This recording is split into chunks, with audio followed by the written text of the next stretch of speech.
all the mentors, all the leaders, they say about mindset. Why CROWD1? Why we all should do CROWD1? So everything is there. So I'm just sharing my screen and we'll learn something. So what is mindset? You must have heard from Lota Madam, from Nachapan Madam, from Angsman Sir, from Nurul Sir, for everyone. Mindset, set your mindset, set your why. So what is the right time to set our mind? So there is a logic, there is an algorithm of mind. What time, in what time we'll set our mind, how our mind works. My dear friends, I want to let you know something. You all are known, but there is a basic difference between brain and mind. We have to know regarding these things. In a computer language, if the brain is a hardware, then the mind is software. And our brain is filled with various types of softwares that the mind brings into our mind, sorry, into our brain. So here I want to share you something regarding your mind. So mindset. You know, my dear friends, there are 4 states of mind. You must have known about this 4 states of mind, and there is a receiver. There is also a receiver, what mind receives. So the first state of mind is that is called beta state. You know, alpha, beta, Charlie, delta. So the first state of mind is the beta state, and the frequency of receiving the mind, receiving the things into the mind is 14 to 35 EEG per second. You know, to measure your heartbeats or something, there is a ECG. You just check your blood pressure in BP measuring instrument. We check our weight in weighing machine. So EEG is the machine, the procedure when the brain waves are measured. So first mind is our conscious mind. Now, what we are doing, it is with our conscious mind. We are awake. We all are awake. We are doing it in our conscious mind. And the frequency, the receiving frequency is, 14 to 35. What? 14 to 35 electroencephalography. EEG means electroencephalography. It receives. But the most powerful mind, is our alpha state, that is your subconscious mind, or you can say it as superconscious mind. And the receiving power at that alpha state means now we are in beta state. We are alive, we are walking, we are eating, we are talking, we are joining the training. We are doing everything in our conscious mind. But the subconscious mind means when you are not completely asleep, not completely awake. In the meanwhile, and it is the most powerful time of the mind to feed your brain. So the frequency in that time, it is 7 to 40 electroencephalography per second. And this is the strongest mind. And this third state of mind is that is theta state, semi-conscious mind. When you are asleep, when you are in a deep sleep, then your mind goes to semi-conscious state, and the last state is unconscious mind, that is the delta state. So why I'm telling this? Why I'm telling these things about in this call? Because we have to know that in which state, in which level, if we do visualization, we do all the works, we do thinkings, then it will be reflected in our future life. So that is the best time is your alpha state. And 2 times a day it comes before you sleep. That is the time between you are sleeping, you are not completely asleep, and you are not completely awake. And the time when you are waking up from your bed, 2 times. So that is the best time. And this is what everybody, they used to say that our conscious mind has 10% power. And the subconscious mind, it has 90% power.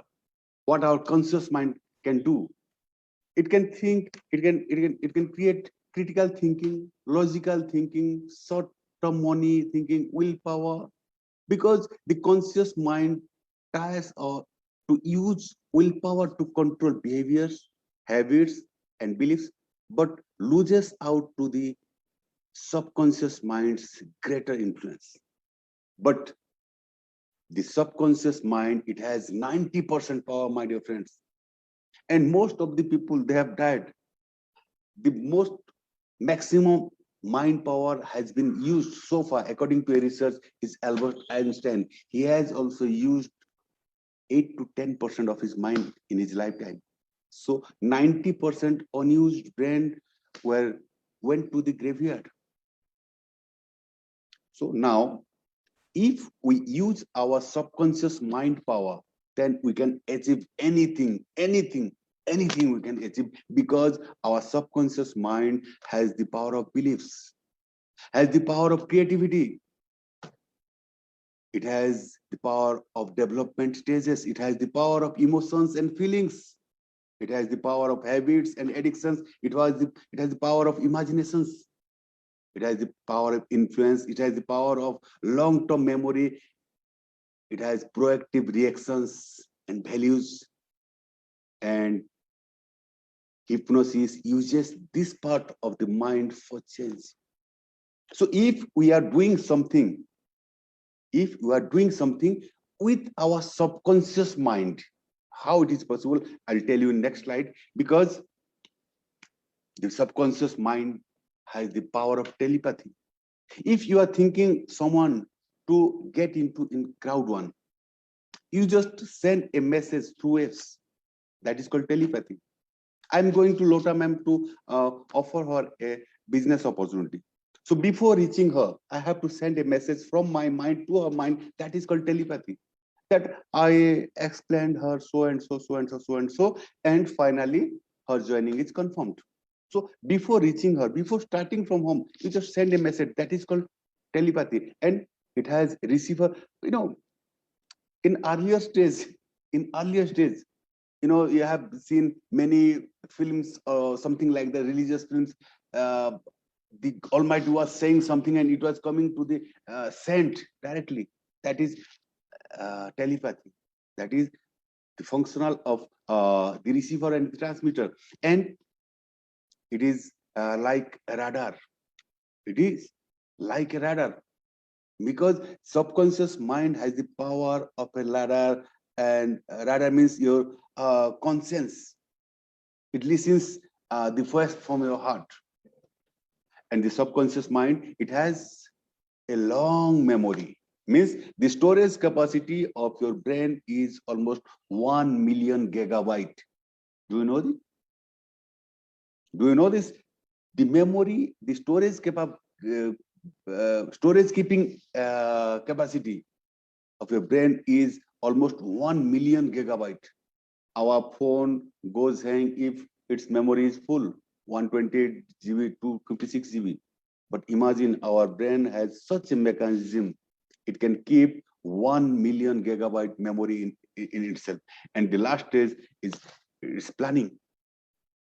Subconscious mind make planning with its IQ, intelligent questions, its EQ, emotional questions, and its SQ, spiritual questions. So it has the power to differentiate things, and subconscious mind always creates new opportunity.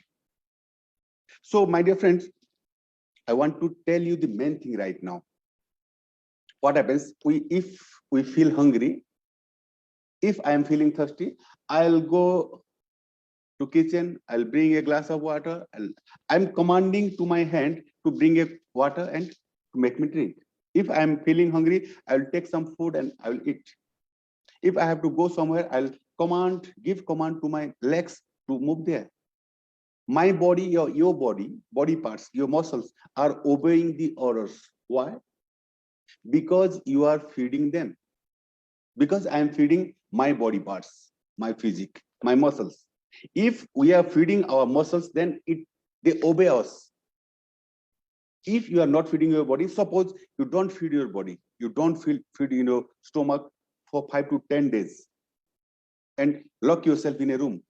And if you give it command, my dear body, let's go to washroom. I have a call of nature. No, I can't. I don't have any power. Do it here. Because if we will not feed our body, our muscles, our hand, our legs, it will not work for us. So if you are not feeding your brain, will it work for you? You are taking nutrients, you are taking veg, you are taking non-veg, you are taking fruits, everything, milk, paneer, everything you are taking, you are having, and you are feeding your body. That's why your body is obeying your commands. But if you won't feed your body and you lock yourself for 10 days in a room, will it obey you? Just think. So your brain also needs nutrition. Your brain also needs food. If you will not feed it, then it will not work for you. How you can become rich? How you can become successful if you are not feeding it?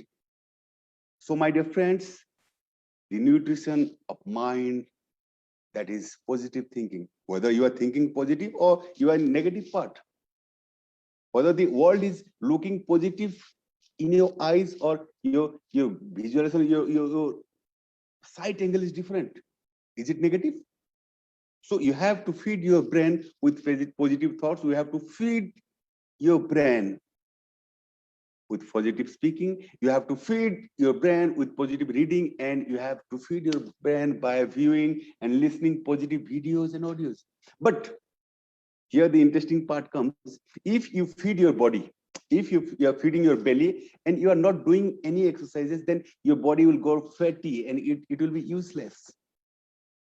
If you are only eating, you are taking nutrients, food, vegetarian, non-vegetarian, everything you are taking, and you are not doing anything. You are not doing and going to gym. You are not doing jogging. You are not doing a physical exercise. Then your body will be fatty and it will be odd.